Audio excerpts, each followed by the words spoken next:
Assalamualaikum warahmatullahi wabarakatuh. Halo semuanya, selamat datang kembali di channel YouTube Sobat Pembelajar. Pada video kali ini saya akan sharing materi tentang limbah dan daur ulang limbah. Jadi langsung saja kita ke pembahasannya. Yang pertama kita akan melihat terlebih dahulu definisi limbah. Limbah adalah sisa hasil produksi atau usaha aktivitas manusia yang tidak bermanfaat dan tidak bernilai ekonomi, serta dapat mencemari lingkungan atau menimbulkan dampak negatif.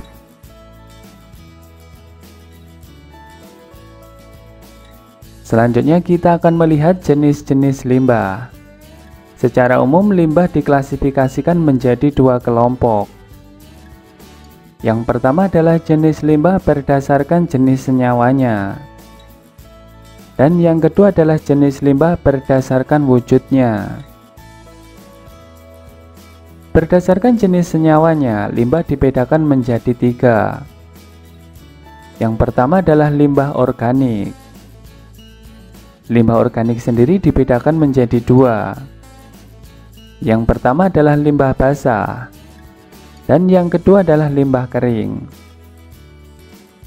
Kemudian jenis limbah yang kedua berdasarkan jenis senyawanya adalah limbah anorganik. Kemudian yang ketiga adalah limbah B3. Sedangkan berdasarkan wujudnya limbah dibedakan menjadi dua. Yang pertama adalah limbah padat. Dan yang kedua adalah limbah cair.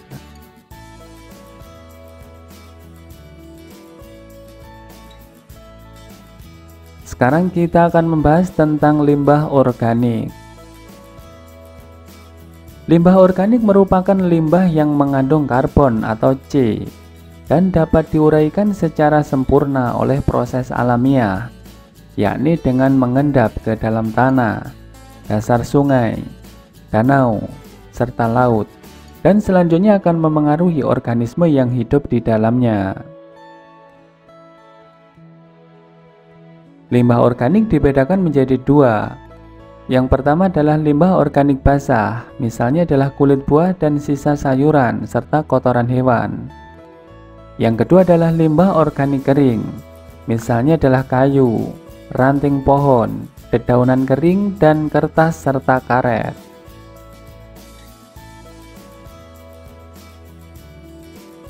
Kemudian kita akan membahas limbah anorganik. Limbah anorganik merupakan limbah yang tidak bisa diuraikan oleh proses alamiah dan tidak dapat membusuk. Limbah anorganik ini ada yang bisa diuraikan tetapi dalam jangka waktu yang sangat panjang. Contoh limbah anorganik adalah plastik, styrofoam, barang elektronik, besi, dan limbah rumah tangga seperti botol plastik, botol kaca, tas plastik, kaleng, aluminium, dan pupuk anorganik.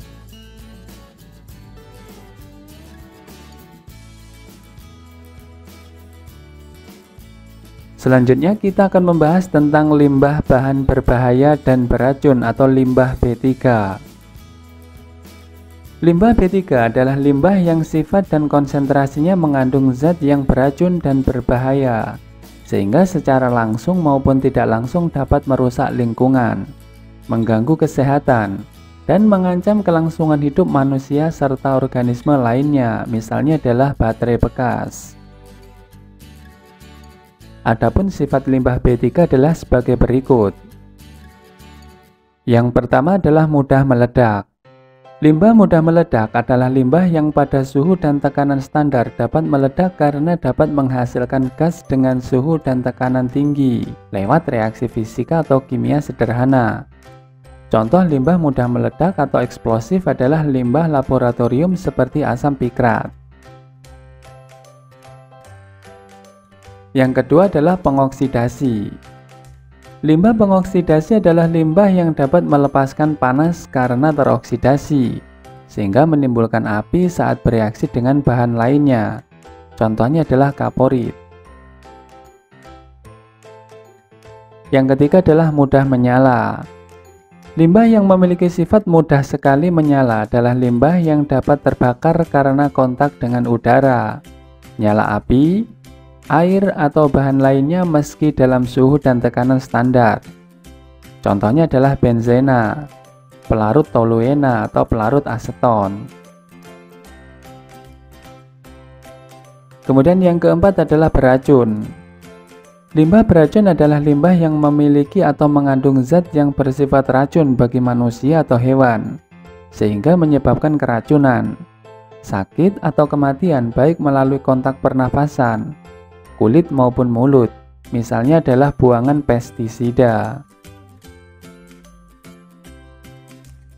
Yang kelima, berbahaya. Limbah berbahaya adalah limbah yang baik dalam fase padat, cair maupun gas yang dapat menyebabkan bahaya terhadap kesehatan sampai tingkat tertentu melalui kontak inhalasi maupun oral. Keenam adalah korosif. Limbah yang bersifat korosif adalah limbah yang memiliki ciri dapat menyebabkan iritasi pada kulit, menyebabkan pengkaratan pada baja, mempunyai pH yang bersifat asam dan pH yang bersifat basa. Contohnya adalah sisa asam sulfat yang digunakan dalam industri baja, limbah asam dari baterai aki, serta limbah pembersih sodium hidroksida pada industri logam.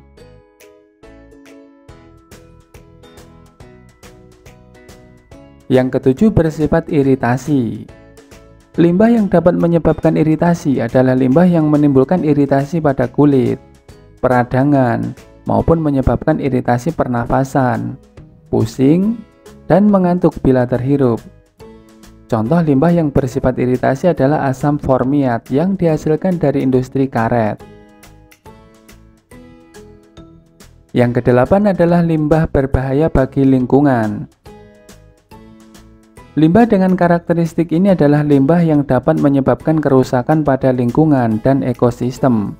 Misalnya adalah limbah CFC atau klorofluorokarbon yang dihasilkan dari mesin pendingin. Yang kesembilan adalah karsinogenik, teratogenik, dan mutagenik. Limbah karsinogenik adalah limbah yang dapat menyebabkan timbulnya sel kanker. Limbah teratogenik adalah limbah yang memengaruhi pembentukan embrio. Sedangkan limbah yang bersifat mutagenik adalah limbah yang dapat menyebabkan perubahan pada kromosom.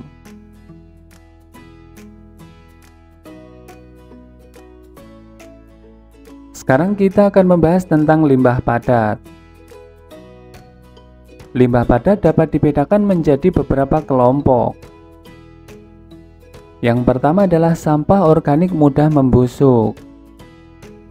Yang kedua adalah sampah organik yang tidak mudah membusuk. Yang ketiga adalah sampah abu. Yang keempat adalah sampah bangkai binatang. Dan yang kelima adalah sampah industri.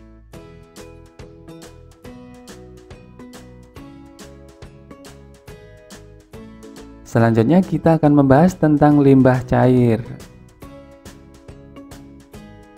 Limbah cair merupakan jenis limbah yang berwujud cairan, berupa air beserta bahan-bahan buangan lain yang tercampur atau tersuspensi maupun larut dalam air.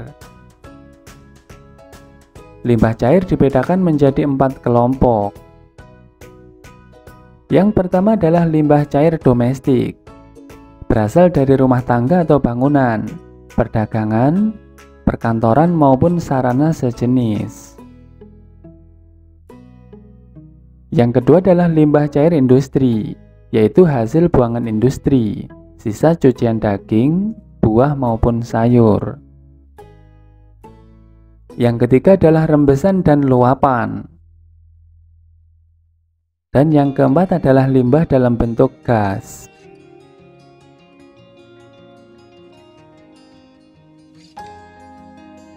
Sekarang kita akan membahas tentang daur ulang limbah. Daur ulang limbah merupakan suatu proses untuk menjadikan suatu bahan bekas menjadi barang baru dengan tujuan mencegah adanya sampah yang sebenarnya dapat menjadi sesuatu yang berguna, mengurangi penggunaan bahan baku yang baru, mengurangi penggunaan energi, mengurangi polusi, kerusakan lahan, dan emisi gas rumah kaca dibandingkan dengan proses pembuatan barang baru.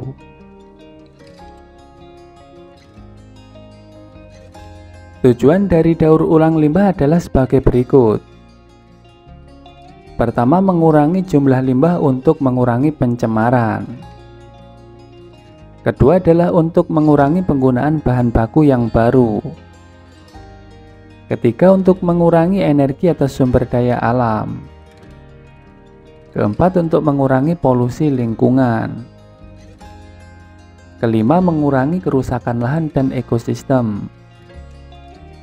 Keenam, mendapatkan penghasilan karena dapat dijual kembali. Dan yang ketujuh adalah mengurangi emisi gas rumah kaca dibandingkan dengan proses pembuatan barang baru.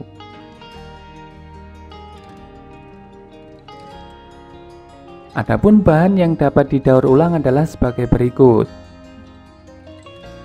Pertama adalah limbah bahan bangunan. Kedua, limbah baterai. Ketiga, limbah bahan elektronik. Keempat, limbah logam. Kelima, limbah kaca. Keenam, limbah kertas. Ketujuh, limbah daun kering. Dan kedelapan, limbah plastik.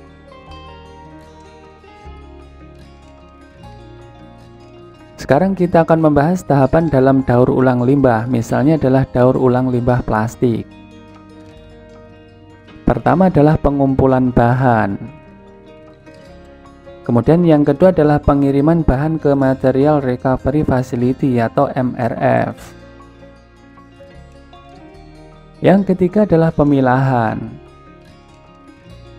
Yang keempat adalah pengepakan.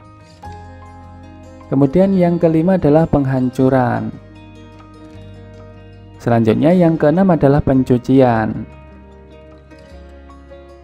Lalu yang ketujuh adalah pelelehan dan pemrosesan.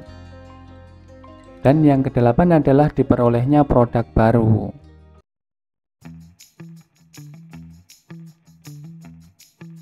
Berikut ini adalah contoh-contoh produk daur ulang.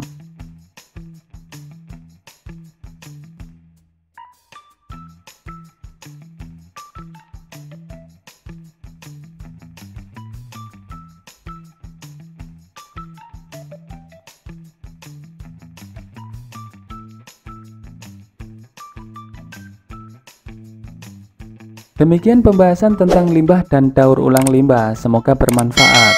Selamat belajar dan semoga sukses. Wassalamualaikum warahmatullahi wabarakatuh.